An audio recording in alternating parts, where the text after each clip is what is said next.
donc, parce qu'elle est la mère du Christ, la Vierge Marie, comme nous le disions dans la précédente catéchèse, est la mère de l'Église, de ce corps vivant qu'est l'Église. Et donc, elle a une mission auprès de l'Église. Et on le voit très vite, n'est-ce pas? On le voit en particulier auprès de la première communauté des apôtres, après la mort et la résurrection de Jésus. On la voit en particulier au Cénacle, entre le moment où Jésus est monté au ciel et le moment où l'Esprit Saint descendra, l'Esprit Saint promis par Jésus à ses disciples, descendra sur ses 120 disciples, dont les apôtres et dont la Vierge Marie, qui est au milieu d'eux en prière. Ils étaient assidus à la prière, d'un seul cœur et d'une seule âme, les apôtres, avec quelques disciples, hommes et femmes, donc avec quelques femmes, dont Marie, mère de l'Église, donc dont Marie, mère de Jésus, et avec ses frères. Marie, donc, a une place tout à fait particulière et on peut penser, en effet, comme je le disais dans la précédente catéchèse, que c'est sa prière qui va permettre aux disciples, qui sont un peu dans la peur, depuis que Jésus est monté au ciel, qui se sentent tellement orphelins et démunis, eh bien, ils se blottissent autour de Marie, qui a précisément été donnée par Jésus comme mère à ses disciples, au pied de la croix. Voici ta mère, dit Jésus à Jean, le disciple qu'il aimait, et en se tournant vers Marie, il dit « Voici ton fils ». Donc il y a une maternité qui est reconnue, et parce qu'elle a été confiée explicitement par Jésus à Saint Jean, au pied de la croix, et à travers lui à nous tous, eh bien une maternité qui est reconnue à Marie au premier temps de l'Église, et en particulier à ce moment crucial entre l'Ascension et la Pentecôte. Marie, qui est la mère de Jésus, et c'est pas pour rien que Jésus lui confie vis-à-vis des disciples, et donc vis-à-vis de l'Église, une fonction tout à fait maternelle, de manière très explicite, dans ce dialogue de la croix qui conclut, d'ailleurs, tout le temps du ministère public de Jésus. Et elle prend sa place comme une mère au milieu des disciples. Elle sera très proche de Jean, puisque Jean l'a pris chez lui, comme il le dit lui-même au chapitre 19 de son évangile. Et on raconte que quand Jean est à Éphèse, où l'on trouve d'ailleurs la maison de la Vierge Marie, eh bien, Marie est avec lui. Donc on peut penser qu'elle a été d'un grand secours pour Jésus.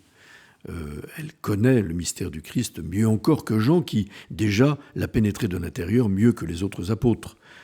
Elle a été, d'une certaine manière, la catéchète de Saint Jean. C'est elle qui a pu lui ouvrir au grand mystère de Jésus, en particulier cet évangile de l'enfance que nous ne trouvons d'ailleurs que chez Saint Matthieu et chez Saint Luc. Saint Luc aura certainement profité aussi de cette relation privilégiée avec la Vierge Marie, qui, comme on l'a dit dans l'Évangile plusieurs fois, méditait, retenait toutes ces choses et les méditait dans son cœur. L'expression veut dire qu'elle les gravait dans son cœur pour pouvoir les transmettre. La mère, c'est celle qui transmet. La première catéchète d'un enfant dans une famille, c'est évidemment la maman. C'est elle qui transmet la foi par les gestes d'affection, de dévotion, dans lesquels elle entraîne elle-même ses enfants dès le plus jeune âge. Marie a une place particulière, évidemment, parce qu'elle appelle par sa prière le don de l'Esprit Saint, et de même que l'Esprit Saint est venu la couvrir de son ombre pour le premier avènement du Christ, la conception et la naissance de Jésus, eh bien, l'Esprit Saint la couvre à nouveau de son ombre pour l'avènement du corps du Christ qu'est l'Église. Vous voyez, elle préside à l'enfantement du Christ et à l'enfantement de l'Église par l'action de l'Esprit Saint qu'elle appelle de manière tout à fait particulière, au point que Saint Louis-Marie de Montfort, ce grand chantre de la Vierge Marie, dira « Quand l'Esprit Saint voit Marie dans une âme, eh bien, il s'y engouffre avec la plénitude de ses dons, à tel point que l'on a appelé Marie l'épouse de l'Esprit Saint. Comme c'est l'Esprit Saint qui a enfanté Jésus en Marie, eh bien, elle est la mère de Jésus et elle est la mère de l'Église qui naît très particulièrement au jour de la Pentecôte. Et son action ne se terminera pas là. L'Église a la conviction dans la foi que au ciel, alors qu'elle participe déjà à la résurrection du Christ d'une manière privilégiée, c'est ce que nous exprimons dans le dogme de l'Assomption de la Vierge Marie en son âme et en son corps, de manière privilégiée avant tous les autres, qui ne ressusciteront qu'au dernier jour, comme nous le dit saint Paul,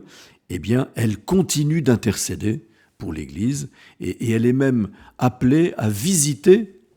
son peuple à travers les apparitions qui ont été reconnues par l'Église, pour pouvoir éduquer son peuple, l'avertir aussi prophétiquement et l'appeler, à la suite de Jésus, à la conversion. Sans doute qu'un jour, peut-être, on se penchera sur ce dogme possible de la corédemption universelle du Christ, parce que si nous sommes tous corédempteurs dans la mesure où nous sommes tous appelés à nous unir au sacrifice du Christ pour le salut du monde,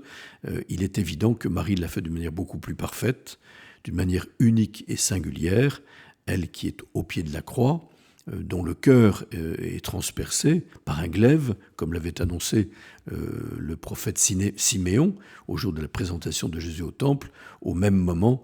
où le cœur du Christ est transpercé par la lance du soldat, d'où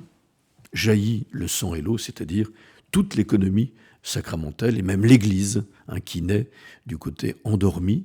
de Jésus sur la croix, comme Ève avait été tirée par Dieu au moment de la création, du côté endormi d'Adam. Marie